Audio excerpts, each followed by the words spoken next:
Hello everyone.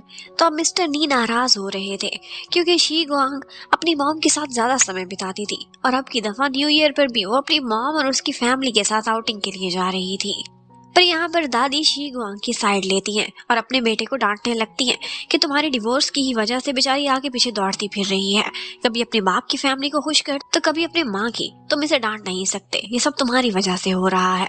और फिर उसके बाद जियांग रुई आता है, वो भी उसकी दादी से मिलता है और फिर अपनी कजन को साथ लेते हुए वहां से चला जाता है। इन शॉर्ट, शी गुआंग के दादा दादी बहुत ही स्वीट थे और उसके डैड मिस्टर नी, वो तो जियांग रुई से एक दिन नाराज ही हो गए थे क्योंकि उनसे मिलते हुए उसने उन्हें अंकल की वजह एक्स अंकल बोल दिया था। वेल, अब न्यू ईयर ईव आ जाती है, वो लोग इकट्ठे खाना खाते हैं और फायरवर्क्स का नजारा देखते हैं। शी गुआंग इस साल कुछ ज्यादा ही खुश दिखाई दे रही थी। ऑफ कोर्स, उस न्यू ईयर के लिए सबसे पहला मैसेज यूसन ने जो किया था। उधर यूसन भी अपनी मॉम के साथ था। उसकी मॉम आजकल चाइना आई हुई थी और वो उसे कह रही थी कि तुम्हारे फेस पर कुछ एक्स्ट्रा ही स्माइल दिखाई दे रही है, बार बार फोन को देख रहे हो, कुछ तो गड़बड़ है। कोई लड़की है जो तुम्हारी लाइफ में आने वाली है, मुझे कब मिलवाओगे उससे? लेकिन यूसन उनसे कहने लगता है कि अभी तो बिल्कुल भी नहीं, क्योंकि मुझे खुद क्लियर नहीं है। और फिर यहीं पर बैठे बैठे उसके मन में एक ख्याल आता है कि क्यों ना मैं भी चांगमाई माउंटेन पहुंचकर शी गुआंग को एक सरप्राइज दूं। उधर शी गुआंग और उसकी फैमिली अपनी डेस्टिनेशन तक पहुंच चुके थे। यहाँ पर उन्होंने सारी प्लानिंग की हुई थी और काफी अर्सा पहले से ही अपना एक विला भी बुक कराया हुआ था और उनके लिए एक टूर गाइड भी था। यहाँ पर वो लोग स्कीइंग के बारे में काफी सारी प्लानिंग कर रहे थे और जियांग रुई तो उसे बहुत तंग करता है और कहता है कि जब तुम स्कीइंग करती थी तो एकदम क्रैब की तरह दिखाई देती थी, तुम इस समय बहुत मिजरेबल हो। और बस उन दोनों बहन भाई की हमेशा ऐसे ही लड़ाई होती रहा करती थी। यहाँ पर वो नोटिस करता है कि बार बार अपने फोन को देखकर स्माइल कर रही है, तो अपनी सीट छोड़ उसके पास आ जाता है और कहता है कि देखो मैं कितना स्वीट हूँ, तुम्हें विंडो सीट दे दी थी ना। लेकिन बाजू में इधर उधर हर जगह विंडो विंडो सीट ही खाली पड़ी थी। वो एक्चुअली उसे थोड़ी सी बटरिंग करके पता लगाना चाहता था कि आखिर ये कौन है जिसके साथ ये फोन पर बात कर रही है। वेल, इतने में वो अपने विला तक पहुंच जाते हैं। यहाँ पर उनके पास बहुत सारा सामान था जो वो लेकर अंदर जा रहे थे। यहीं पर ही अपने विला के सामने खड़े होकर वो अपनी एक फोटो बनवाती है जिसमें उसका फेस भी कवर था और यही फोटो उसने यूसन को सेंड करी थी, ये बोल करके मैं पहुंच गई हूँ। और वो ये फोटो देखते ही सोचने लगता है कि इसने तो मुझे अपने पूरे कोऑर्डिनेट्स ही भेज दिए हैं। अब उसे उसका रिजॉर्ट तलाश करने के लिए थोड़ी सी भी मेहनत करने की कोई जरूरत नहीं थी। वेल, अब नेक्स्ट डे उन्होंने आउटिंग के लिए पहली दफा जाना था। यहाँ पर वो जाते हैं और काफी कुछ करते हैं, लेकिन पता चलता है कि सिर्फ जियांग रुई ही है जिसे स्केटिंग या स्कीइंग आती है और बाकी सारे तो इस काम में बिल्कुल ही नए थे। उसको खुद ही सारों को ड्रैग करना पड़ता है। और फिर उसके बाद वो लोग शॉपिंग के लिए भी जाते हैं। यहाँ पर वो लोग काफी सारी मस्ती कर रहे थे, एंजॉय कर रहे थे। कल उन्होंने स्कीइंग के लिए स्लोप्स पर जाना था, तो उससे पहले थोड़ी बहुत शॉपिंग करने वाली थी। तो जियांग रुई शी गुआंग को अपने साथ लेकर जाता है। यहाँ पर वो एक शॉप में जाते हैं जहाँ पर उसके लिए एक ड्रेस लेते हैं और शूज भी। वहां पर यही सबसे मेन शॉप थी, तो इधर ही शॉपिंग करने के लिए जुआंग भी अपने कोलीग्स के साथ पहुंचा हुआ था और यहाँ पर उसका आमना सामना जियांग रुई और शी गुआंग से हो जाता है। शी गुआंग तो उसके सामने ऐसे नाटक करती है कि जैसे उसे जानती ही ना हो, पर जुआंग अपने कोलीग्स के सामने यही बोल देता है कि जियांग रुई है, मैं इसका ट्यूटर रहा हूँ। अब जियांग रुई को भी पता था कि शी गुआंग की इसके साथ अच्छी नहीं बनती। इसे देखकर इसके दिल में दर्द होने लगता है, पुरानी मोहब्बत जाग उठती है। तो वो चाहता था कि इन दोनों का आमना सामना ही ना हो। वो जानबूझकर उसके आगे आ जाया करता था ताकि उसके व्यू को ब्लॉक कर सके और वो जुआंगशु को देखे भी ना। इतने में जुआंगशु को देखते ही उसे एक बात याद आने लगती है। जब वो यूरोप के ट्रिप से वापस आया था तो तब उसकी मेड ने बताया था कि आपको तलाश करते हुए आपका ट्यूटर आया था और मैंने बता दिया था कि आप अपनी कजन सिस्टर के साथ यूरोप के स्टडी टूर पर गए हुए हैं। वेल, अब जुआंगशु उसके घर पर क्या करने आया था इसके बारे में तो हमें कुछ पता नहीं चलता, लेकिन ये जरूर पता चलता कि वो बारिश में भीगता हुआ आया था। वेल, अब जियांग रुई को फिक्र हो रही थी कि कहीं शी गुआंग का मूड ना खराब हो जाए, क्योंकि हमेशा जुआंगशु को देखकर उसके पुराने जख्म ताजा हो जाते थे। वो उसे चीयर अप करने की कोशिश करता है और उसे कहता है कि आओ, मेरी तरफ से ट्रीट है, हम स्ट्रीट फूड खाने के लिए चलते हैं। और फिर इसके साथ साथ वो उसे थोड़ी बहुत स्कीइंग की प्रैक्टिस भी कराने लगता है जिसमें वो बहुत बुरी थी। और यही भरी प्रैक्टिस करने के लिए जुआंगशु और उसके फ्रेंड्स भी आए हुए थे। यहाँ पर क्रिस कहने लगती है कि ये तो वही लड़की नहीं है जो तुम्हारे स्टूडेंट की कजन है, क्यों ना ये हमारी ग्रुप फोटो ले। अब बेचारी शी गुआंग को एक काम काफी मुश्किल लग रहा था, एक ऐसी फोटो लेना कि जिसमें वो जुआंगशु को फोकस कर रही थी। यही बात जियांग रुई समझ जाता है और उसके हाथ से आकर फोन ले लेता है, खुद उनकी कुछ फोटोज बनाता है और फिर उसके बाद जुआंगशु से कहने लगता है कि तुम हमारी फोटो बनाओ। उसने फोटो बनाने के लिए उसे शी गुआंग का फोन दिया था और उस फोन पर लिन का मैसेज अपीयर होता है कि क्या तुम्हारा काम हो गया, कि तुम्हारी प्रैक्टिस कैसी जा रही है। और ये देखते ही जुआंगशु बहुत सैड हो जाता है और तुरंत ही वहां से भागने की करता है। अब उसे भी वही दिन याद आ रहा था कि जब वो दौड़ता हुआ आया था जियांग रुई के घर पर और उसका पता कर रहा था और साथ ही साथ शी गुआंग का भी, लेकिन उसे पता चला था कि वो तो अब्रॉड जा चुकी है। तब उसे यही इंप्रेशन आया था कि शायद वो अपनी हायर स्टडीज के लिए वहां गई है।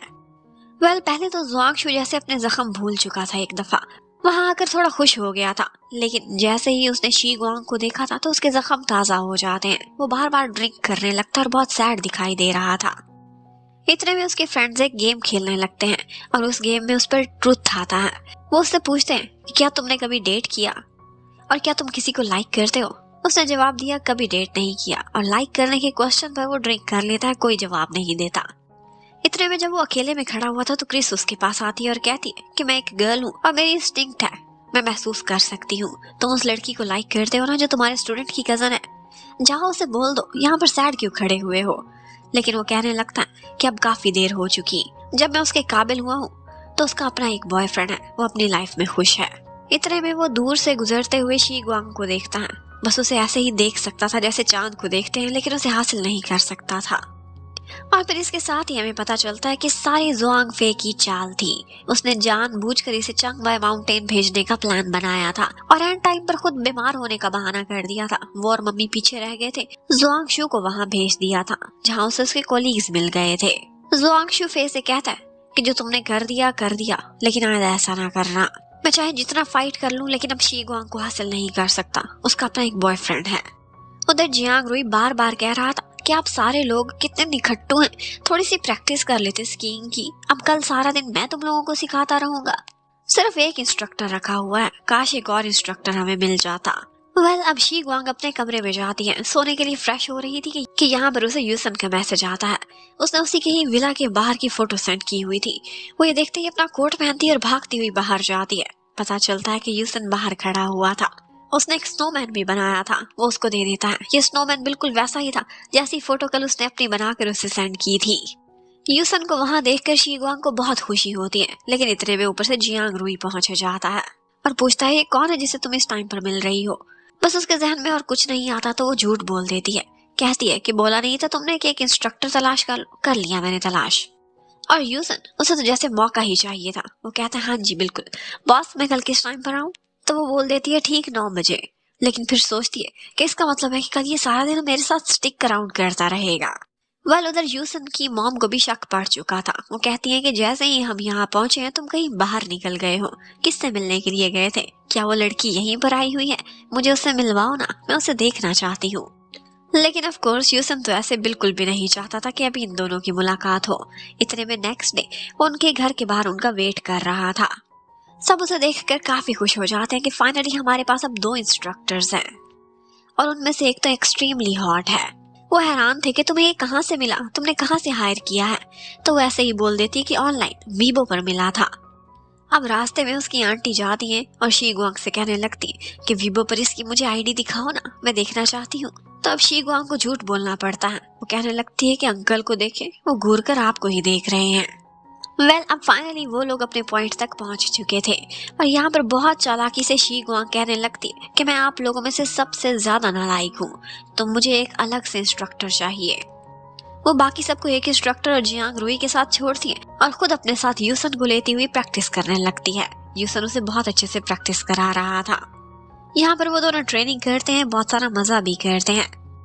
अब एक दफा स्कीइंग करते करते शी गुआंग के सामने कोई आ जाता है जो कट मारते हुए गुजरता है और बस वो डिस्ट्रैक्ट हो जाती है, इतना डरती है कि उसका बैलेंस ही खराब हो जाता है। चीखे मारते हुए नीचे जा रही थी नॉन स्टॉप, लेकिन यहाँ पर हमारा हीरो आगे खड़ा था जो बाहें फैला लेता है और उसकी लैंडिंग सीधी यूसन के ऊपर होती है। और वो पूछती है कहीं तुम्हें चोट तो नहीं लगी, लेकिन वो कहने लगता है कि तुम जितनी नर्वो नाजुक हो, मुझे क्या ही डेंट पड़ना था। अब यही सीन जुआंगशु और उसके कोलीग्स ने भी देख लिया था। जुआंगशु के दिल पर तो तीर की तरह लगा था और क्रिस कहने लगती कि वाओ, मुझे ऐसा लग रहा है कि जैसे किसी मूवी का रोमांटिक सीन देख रही हूँ। वेल इन शॉर्ट वो दोनों इकट्ठे काफी सारा एंजॉय करते हैं और प्रैक्टिस भी। जहाँ कहीं भी शी गुआंग गिरने वाली थी तो वो उसे संभाल लेता है। और यूसन की इतनी केयर करना, अपने साथ साथ रखना शी गुआंग को बहुत अच्छा लग रहा था। वो डरती थी तो वो उसे कहता था कि तुम जरा भी फिक्र ना करो, मैं तुम्हारे इर्द गिर्द हूँ, जहाँ भी तुम्हें कुछ हुआ मैं तुम्हें संभाल लूंगा, बस तुम ऐसे समझो कि तुम एक आजाद पंछी हो। एक्चुअली वो स्कीइंग करने में बहुत अच्छा था और वो सारा कुछ करते हुए बहुत हैंडसम भी दिखाई दे रहा था। वो शी गुआंग के सामने से स्कीइंग करते हुए फोटोज भी बनाता है, लेकिन वो कहने लगती कि नहीं, जियांग रुई मुझे बोलता था कि मैं बिल्कुल क्रैब की तरह से टांगे खोलकर स्कीइंग करती हूँ, और जबरदस्ती उसके फोन से अपनी फोटोज डिलीट भी करने लगती है। उसके बाद हमें दिखाते हैं कि उधर यूसन को उसकी मॉम और उसके नए वाले डैड तलाश कर रहे होते हैं, लेकिन उसकी मॉम को गुस्सा था कि मुझे चक्कर देकर उस लड़की से मिलने चला गया है, आखिर गया कहाँ है। उसी टाइम पर यूसन शी गुआंग की पूरी फैमिली के साथ मिलकर डिनर कर रहा था। इतने में आंटी यूसन से पूछने लगती है कि तुम हो कहाँ के, लोकल तो नहीं लगते। वो कहता है हाँ, मैं यहाँ पर पार्ट टाइम जॉब कर रहा हूँ, वैसे तो विजिट के लिए आया था, सोचा थोड़ा काम कर लूँ। वो बोलते हैं कहाँ से आए थे? शंघाई से। हम तो खुद वहीं से आए हैं, तुम्हारे करीब करीब ही रहते हैं। लेकिन वो कहने लगता है कि आजकल मैं शंघाई में नहीं होता, मैं तो सुजाओ में जॉब करता हूँ। वो बोलते हैं व्हाट अ कोइंसिडेंस, हमारी शी गुआंग भी तो वहीं पर जॉब करती है, कहाँ काम करते हो, किस कंपनी में? लेकिन वो कोई भी जवाब देता उससे पहले शी गुआंग उन सारों को डिस्ट्रैक्ट कर देती है, और उसके बाद उनका फेवरेट मील भी आ गया था जिस पर सारे टूट पड़ते हैं। लेकिन यहीं पर ही एक जगह डाइन आउट करता हुआ अपना बेटा दिखाई दे जाता है यूसन की मम्मी को, और वो देखते ही वो कहती है इसकी डेट तो मैं खराब करती हूँ।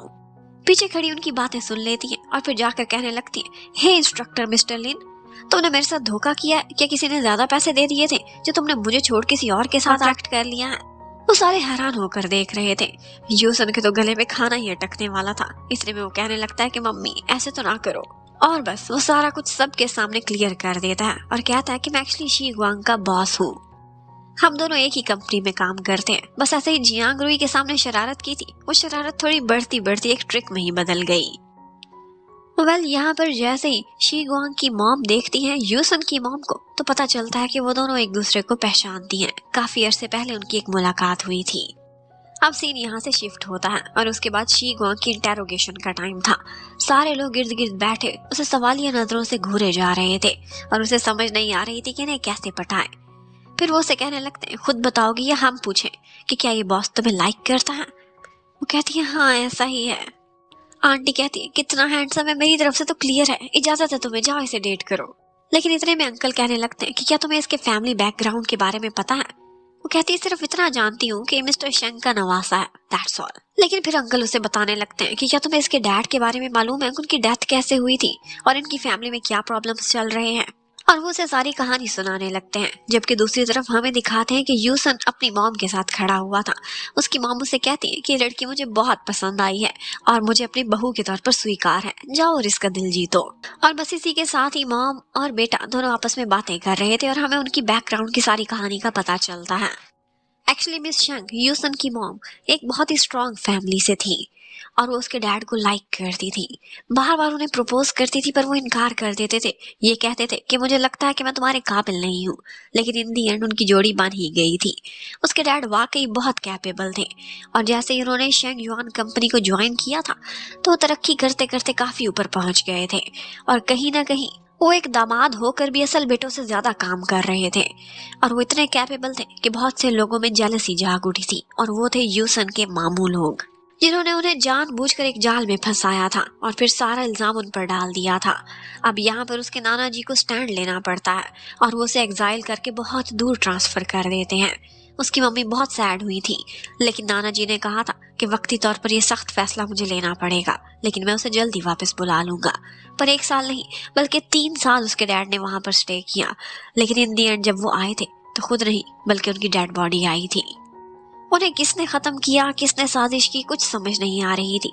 उनकी कैसे डेथ हुई ये भी नहीं पता, लेकिन उनका मेडिकल रिकॉर्ड बिल्कुल क्लियर रहा था। यूसन की मॉम बहुत रोती है और कहती है कि मैंने उससे शादी की थी, उसकी आम सी जिंदगी शायद बहुत हेल्दी और बहुत लंबी होती, लेकिन मेरी वजह से वो जल्दी इस दुनिया से चला गया। और बस उसके बाद से ही उसकी मॉम ने अपने डैड से कभी बात नहीं की थी और ना ही अपने भाइयों से।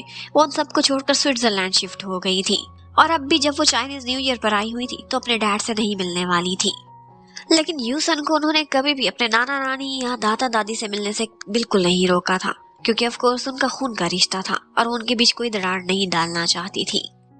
इनफैक्ट यूसन के नाना जी, जो कि इस वक्त कंपनी के चेयरमैन थे, वो उसे बहुत प्यार भी करते थे और उसे बहुत लाइक भी करते थे। वेल, अब इसके साथ ही ये पार्ट खत्म होता है। Thank you for watching. Bye bye.